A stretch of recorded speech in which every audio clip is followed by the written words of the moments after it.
தன் 14 வயதில் கைகளில் தமிழ் கொடி ஏந்தி ஓடி வந்த ஹிந்தி பெண்ணே, உன்னை எதிர்த்து நிற்கிறேன். நீ நாடி வந்த கோழைகள் வாழக்கூடிய நாடு இதுவல்ல என்று கையிலே தமிழ் கொடி வில் புலி கயல் பதித்த கொடியை ஏந்தி இந்த மண்ணிலே, இதே தஞ்சை தரணியிலே தமிழையும் தன்மானத்தையும் வளர்த்த தலைவர் கலைஞர் அவர்களுடைய மண்ணிலே வெல்லும் தமிழ் பெண்கள் என்ற இந்த மாநாட்டை நடத்த எங்களுக்கெல்லாம் அனுமதி அளித்திருக்கக்கூடிய நம்முடைய அண்ணன் முதலமைச்சர் அவர்களுக்கு என்னுடைய நன்றியை முதலிலே உரித்தாக்குகிறேன். டபுள் என்ஜின் என்கிறார்கள். உங்களுடைய திராவிட என்ஜினுக்கு முன்னால் இந்த டபுள் என்ஜின் எல்லாம் டிஃபங்க்ட் என்ஜின், காலாவதியான என்ஜின், டெபக்கிள்ட் என்ஜின், தோல்வி அடைந்த என்ஜின், டிஸ்பேர்ட் என்ஜின், விரக்தி அடைந்திருக்கக்கூடிய என்ஜின் என்று ஒவ்வொரு நாளும் நிறுவி காட்டிக் கொண்டிருக்கக்கூடிய எங்களுடைய திராவிட நாயகரே, திராவிட மாடல் ஆட்சியின் தலைவரே, அண்ணன் தளபதியே, உங்களை இந்த மாநாட்டிற்கு வருக வருக வருக என்று இங்கே இருக்கக்கூடிய அத்தனை சகோதரிகளின் சார்பிலே வரவேற்று, அதே நேரத்திலே இந்த வாய்ப்பிற்கு மீண்டும் என்னுடைய நன்றியை நான் தெரிவித்துக் கொள்கிறேன். இந்த மாநாட்டை இவ்வளவு சிறப்பாக, இதற்கு முன்னால் நடந்த மாநாடுகளை எல்லாம் விஞ்சக்கூடிய அளவிற்கு இவ்வளவு சிறப்பாக ஒவ்வொரு நாளும் தன் முதல் மாநாட்டை நடத்துவது போன்ற அக்கறையோடு நடத்தி காட்டியிருக்கக்கூடிய நம்முடைய மண்டல பொறுப்பாளர், முதன்மை செயலாளர், மரியாதைக்குரிய அமைச்சர் அண்ணன் KN நேரு அவர்களே, இந்த மாநாட்டிலே கலந்து கொண்டு உரையாற்றி இருக்கக்கூடிய நம்முடைய துணை முதலமைச்சர், இளைஞரணி செயலாளர், அடுத்த மாநாட்டை நடத்த போகக்கூடிய நம்முடைய உதயநிதி அவர்களே,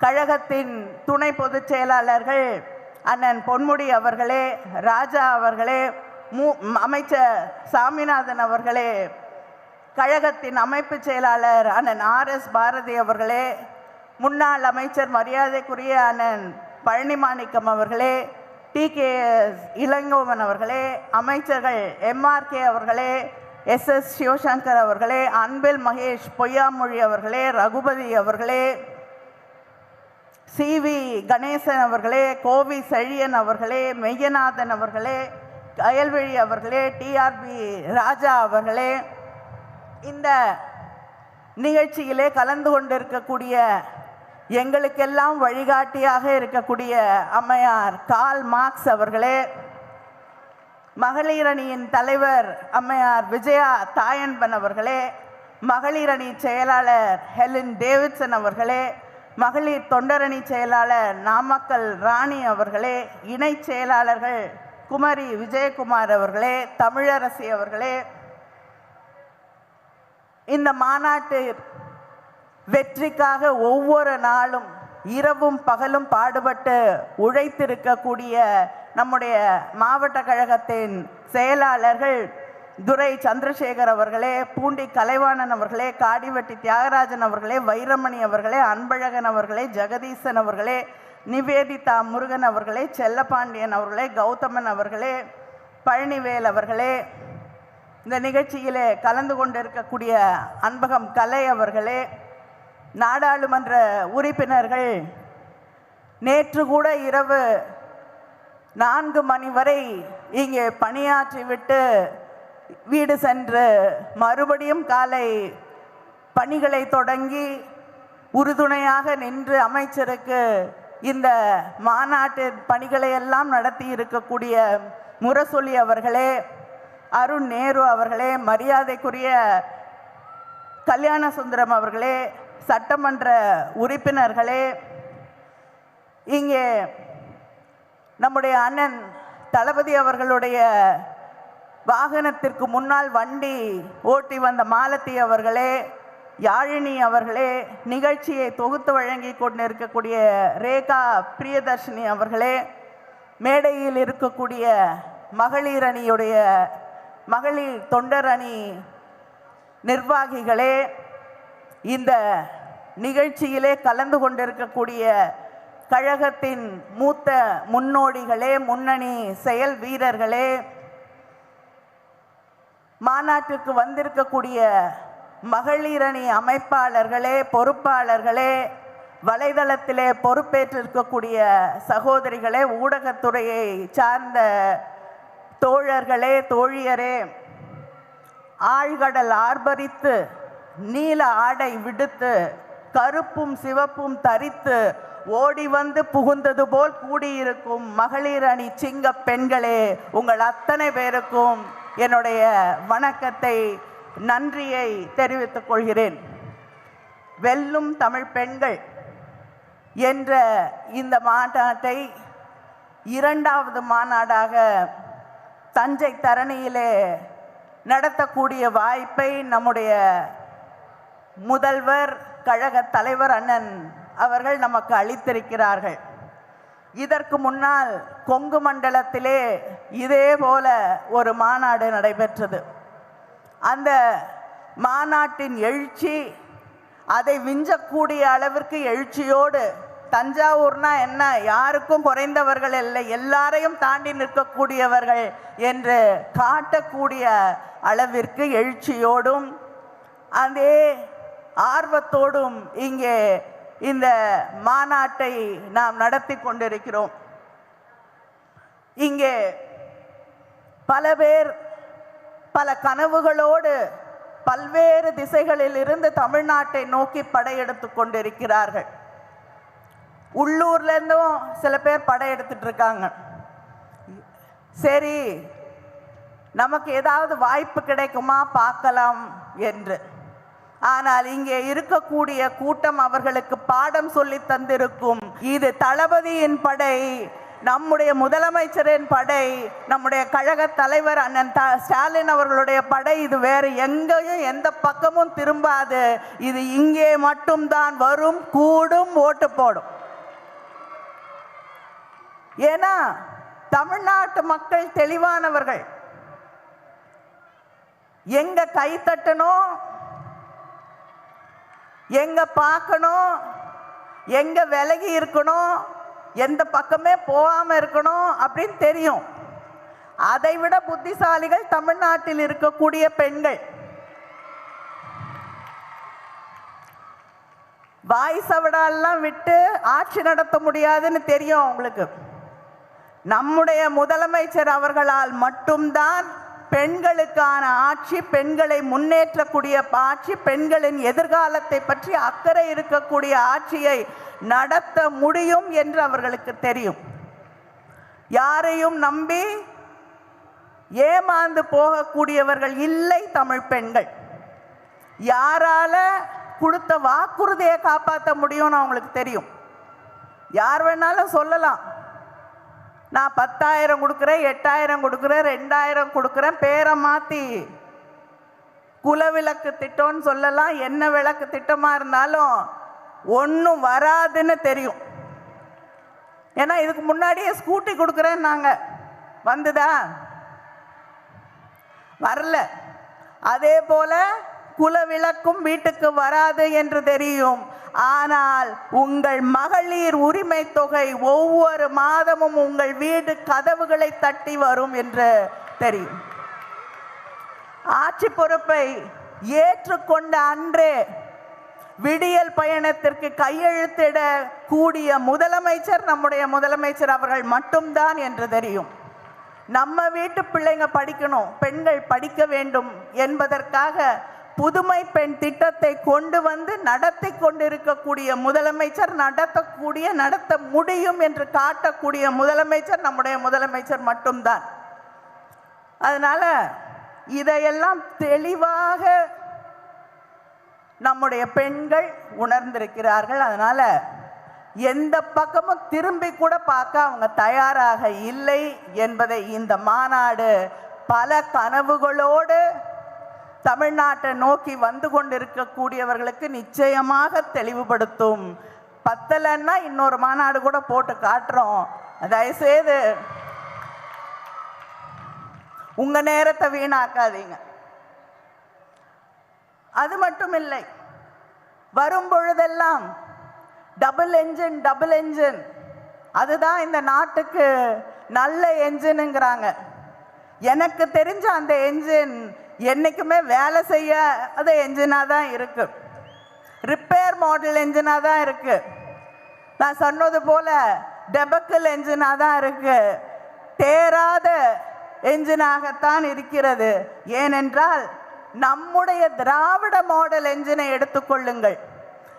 குஜராத்தில் மொத்தம் மருத்துவக் கல்லூரிகள், அரசு மருத்துவக் கல்லூரிகள் என்று எடுத்துக்கொண்டீர்கள் என்றால் 6 தான். ஆனால் தமிழ்நாட்டில் அரசு மருத்துவமனைகள் 2000க்கு மேலே இருக்கு. அதற்கான படுக்கை வசதிகள் கிட்டத்தட்ட 1 லட்சத்தை தொட்டு கொண்டிருக்கிறது.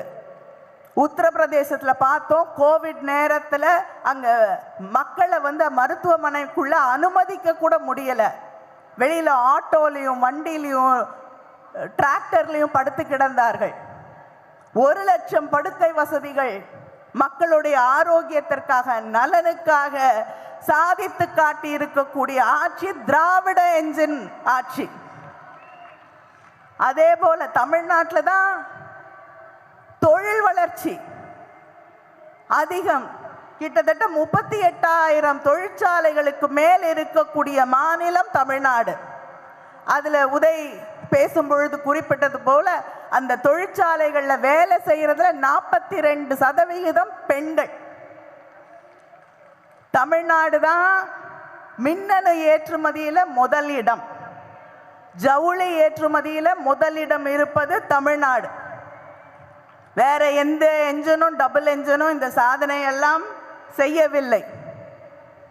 பெண்களுக்கு எதிரான குற்றங்கள் என்று தமிழ்நாட்டை பார்த்து சொல்கிறார்கள். நீங்க ஆட்சி செய்து கொண்டிருக்கக்கூடிய டபுள் என்ஜின் ஆட்சிகளிலே, அந்த மாநிலங்களிலே தான் பெண்களுக்கு எதிரான குற்றங்கள் அதிகமாக இருக்கிறது.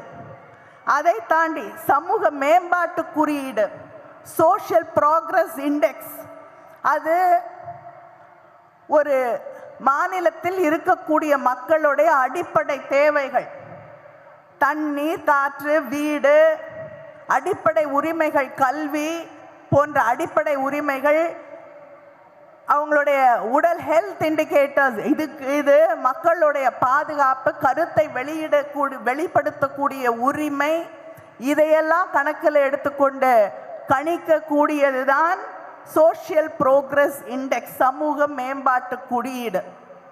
அதுல மிகப்பெரிய மாநிலங்களிலே முதலில் இருப்பது தமிழ்நாடு.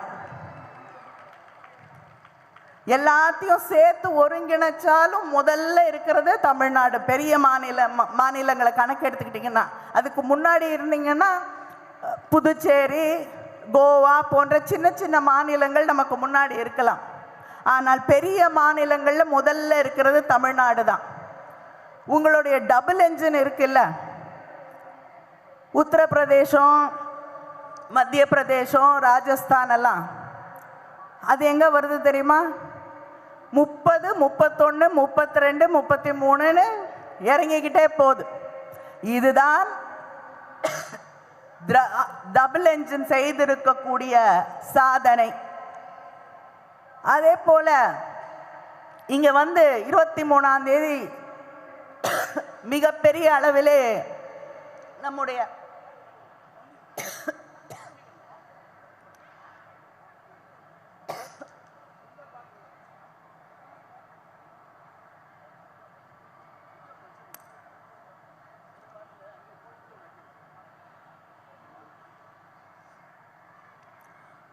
மன்னிக்க வேண்டும், 2-3 நாட்களாக உடல்நிலை சரியில்லை, ஆனாலும் உங்களை பார்க்க வேண்டும் என்று எங்க அப்பா சொன்ன வழியில, அண்ணன் சொன்ன வழியிலே இங்கே நான் வந்திருக்கிறேன். இங்கே உரையாற்றி எல்லாரையும் கேள்வி கேட்டுவிட்டு நம்முடைய பிரதமர் அவர்கள் சென்றிருக்கிறார்கள். அவர் குஜராத்தோடைய முதலமைச்சராக இருந்த பொழுது 2012 இந்திய ரூபாய்க்கு அமெரிக்க டாலர் 56 ரூபாய் கொடுத்தா $1 வாங்க முடியும். அப்பொழுது என்ன சொன்னாரு? ஏன் இந்திய பணத்தோட மதிப்பு இறங்கிக்கிட்டே போகுது, நல்ல ஆட்சி நடக்கவில்லை, நல்லவர்கள் கையிலே ஆட்சி இல்லை, திறமையானவர்களிடம் ஆட்சி இல்லை, நம்ம சுத்தி இருக்கக்கூடிய அத்தனை நாடுகளை விட இந்தியா மோசமாக ஒரு நிலையிலே இருக்கிறது, இங்கே நடந்து கொண்டிருக்கக்கூடிய ஆட்சிதான் இதற்கு காரணம் என்றார். டெல்லியில ஒன்றிய அரசாங்கம் இவர்கள் நடத்தக்கூடிய ஆட்சிதான். இன்னைக்கு டாலருடைய $1 எவ்வளவு ரூபாய் தெரியுமா நம்ம கொடுக்கணும்? 92 ரூபாய். டாலருக்கு எதிராக இந்திய ரூபாயோட மதிப்பு ஏறி இருக்கா இறங்கி இருக்கா? இறங்கி இருக்குல்ல. அப்ப உங்களுடைய ஆட்சி இன்னும் மோசமாக இறங்கி இருக்கா இல்லையா? தனியா ஆட்சி நடத்துற இடத்துலயும் ஒன்றும் பண்ணல. அதே போல நீங்க நடத்தக்கூடிய ஒன்றிய அரசிலும் உலகத்திலே இருக்கக்கூடிய ஒரு மதிப்பீட்டாக இருக்கக்கூடிய அந்த டாலர், அமெரிக்கன் டாலருக்கு எதிராக இந்திய பணத்தோடைய மதிப்பு இறங்கி கொண்டே போகிறது. இப்படிப்பட்ட ஒரு ஆட்சியை நடத்தி கொண்டிருக்கக்கூடிய நீங்கள் எங்களை பார்த்து கேள்வி கேட்கிறீர்கள், எங்களை பார்த்து கேள்வி கணைகளை தொடுத்து இந்த ஆட்சியை மாற்றி காட்டுவேன் என்று சபதம் விடுகிறீர்கள். நான் ஒன்றை சொல்லுகிறேன், நீங்க எந்த கனவுல இங்க வந்து இறங்கினாலும் நிச்சயமாக சரியான பாடத்தை தமிழ் பெண்கள் உங்களுக்கு சொல்லி தருவார்கள். இது குடியரசு தினம். குடியரசு என்றால் மக்களால் தேர்ந்தெடுக்கப்பட்ட ஆட்சி, ரிப்பப்ளிக். ஆனா இங்க ஒருத்தர் இருக்கார் தமிழ்நாட்டில், அவருக்கு குடியரசுனா என்னன்னு தெரியாது, ரிப்பப்ளிக்னா என்னன்னு தெரியாது, கவர்னர் தெரியல, முதலமைச்சர். அவர் ஏன் வந்து அவர்கிட்ட அவரை அழைச்சு அங்க பேச வைக்கிறாங்கன்னே எனக்கு தெரியல. ஏன்னா வேற வழி இல்லை. ஆனா உங்களுக்குலாம் அங்க ஒருவேளை சட்டமன்றத்தில் பொழுது போகுதோ என்னமோ தெரியல எனக்கு. ஆனா பொறுமையாக சகித்து கொண்டிருக்கிறார் அண்ணன். வருகிறார், ஒவ்வொரு ஆண்டும் வருகிறார். அங்கே சட்டமன்றத்திலே வந்து அங்கே கொடுக்கப்படக்கூடிய வாசிக்க வேண்டிய தமிழ்நாடுடைய பாலிசி நோட்டை படிக்க மாட்டார். படிக்க மாட்டேன் அப்படின்ட்டு ஏதாவது ஒரு காரணம், இது சரியில்லை அது சரியில்லை, தேசிய கீதத்தை பாடல, ஏன் வராரு? பாட மாட்டாங்கன்னு தெரியும், நான் வரலன்னு சொல்லலாம். ஒவ்வொரு ஆண்டும் அங்கே வந்து தேர்ந்தெடுக்கப்பட்ட பிரதிநிதிகள், தேர்ந்தெடுக்கப்பட்ட முதலமைச்சர் சொல்லுவதை செய்ய முடியாது என்று இந்த மக்களை, இந்த நாட்டின் மக்களை, அரசை தேர்ந்தெடுத்திருக்கக்கூடிய மக்களை ஒவ்வொரு ஆண்டும் அவமதித்து விட்டு செல்லக்கூடிய ஒரு நிலையை நாம் பார்த்து கொண்டிருக்கிறோம். அதனாலதான் நம்முடைய முதலமைச்சர் அண்ணன் அவர்கள்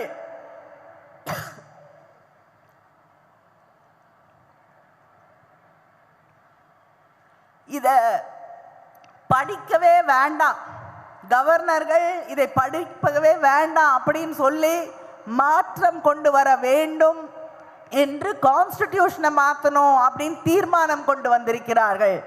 நான் இன்னொரு தீர்மானத்தையும் நாம் ரொம்ப நாளா சொல்லிக்கிட்டு இருக்கோம், இந்த கவர்னரே வேண்டாம், இவர்களால் எந்த பயனும் இல்லை. இதுதான் திராவிட முன்னேற்ற கழகம் மிக நீண்ட நாட்களாக தொடர்ந்து சொல்லிக் கொண்டிருக்கிறோம். இந்த நாட்டில் கவர்னர்களுக்கு, நாடு முழுவதும் இருக்கக்கூடிய கவர்னர்களுக்கு ஒவ்வொரு ஆண்டும் கிட்டத்தட்ட 700 கோடி செலவழித்துக் கொண்டிருக்கிறோம். இந்த 700 கோடியை எத்தனையோ பிள்ளைகளுடைய படிப்பிற்கு, அவர்கள் வாழ்க்கையை முன்னேற்றுவதற்கு நாம் செலவழிக்க முடியும்.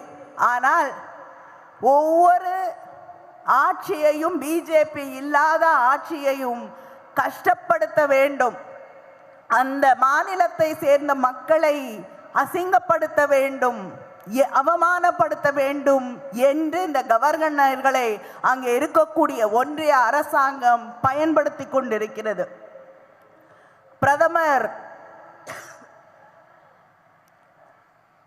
இங்கே 23ஆம் தேதி பிரதமர் வந்தார், அதற்கு முன்பும் வந்தார், இனிமேல் அடிக்கடி வருவார். உங்களுக்கெல்லாம் நல்லா தெரியும், நிறைய பேர் லீவ் விட்டா ஊருக்கு போவீங்க. அது பேர் சம்மர் சீசன் வந்தால் சம்மர் லீவில் வெக்கேஷனுக்கு போவீங்க. அதே போல் குளிர்காலத்தில் லீவ் விட்டாங்கன்னா வின்டர் ஹாலிடேஸ், வின்டர் வெக்கேஷனில் போவீங்க. வின்டர் சீசனுக்கான எங்கேயாவது ஒரு ஊருக்கு போய் சுற்றி பார்த்துட்டு வருவீங்க. அதே போல் பிரதமர் பொதுவாக வெளிநாடுகளில் தான் பயணம் செய்து கொண்டிருப்பார். இந்த எலெக்ஷன் சீசன் ஒன்று வருது இல்லை, அப்போ அவருடைய விமானம் இந்தியாவில் திரும்பும். எந்த மாநிலத்தில் தேர்தல் நடக்கிறதோ அந்த மாநிலத்திலே இறங்கும். அதனால் நம்முடைய பிரதமர் எலெக்ஷன் சீசனுக்கான ஒரு டூரிஸ்ட் பிரைம் மினிஸ்டர் தான் நம்முடைய பிரதமர். அதனால் அந்த டூரிஸ்ட் பிரைம் மினிஸ்டர் சமீபத்தில் இங்கே வந்தார், பேசினார், 45 நிமிஷம் பேசினார். அந்த 45 நிமிஷத்தில் பல முறை முதலமைச்சருடைய பேரை சொன்னார், திராவிட முன்னேற்ற கழகத்தின் பெயரை சொன்னார், பல எதிர்கட்சிகளின் பெயரை எல்லாம் சொன்னார். ஆனால் ஒரே ஒரு கட்சியோடைய பெயரை மட்டும் சொல்லலை, அது அதிமுக. மேடையிலே நிற்கிறார் எடப்பாடி பழனிசாமி. 45 நிமிடம் பேசிய பிரதமர் அவருடைய கட்சியோடைய பேரை சொல்லவே இல்லை. எங்களுக்கெல்லாம் என்ன கவலைன்னா, உங்க பேரு சொல்லாத பேராவே போயிட போது, தயவு செய்து ஜாக்கிரதையாக இருங்கள்.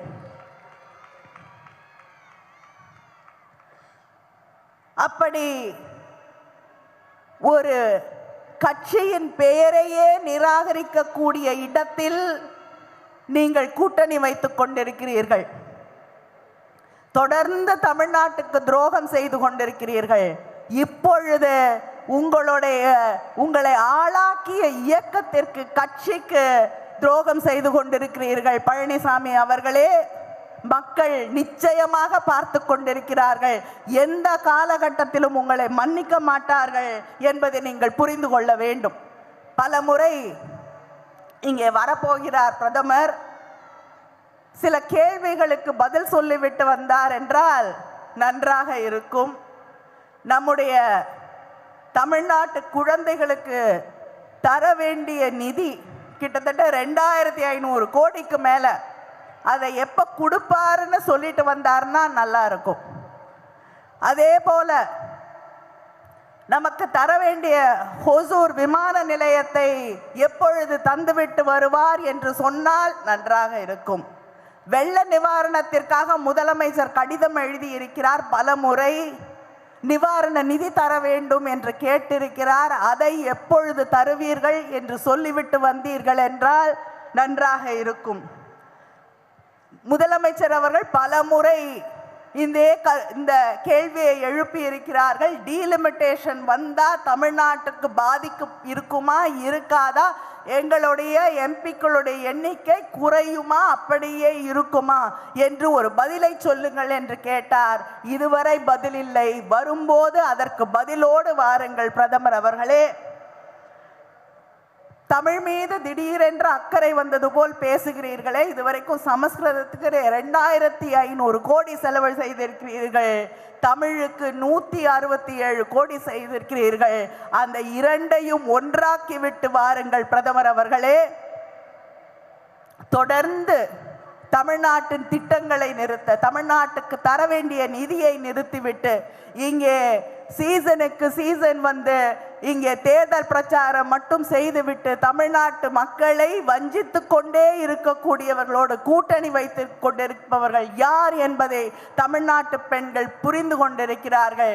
இவர்கள் யாருக்கும் இந்த தமிழ் மண்ணிலே இடமில்லை என்பதை நாம் காட்டுவோம்.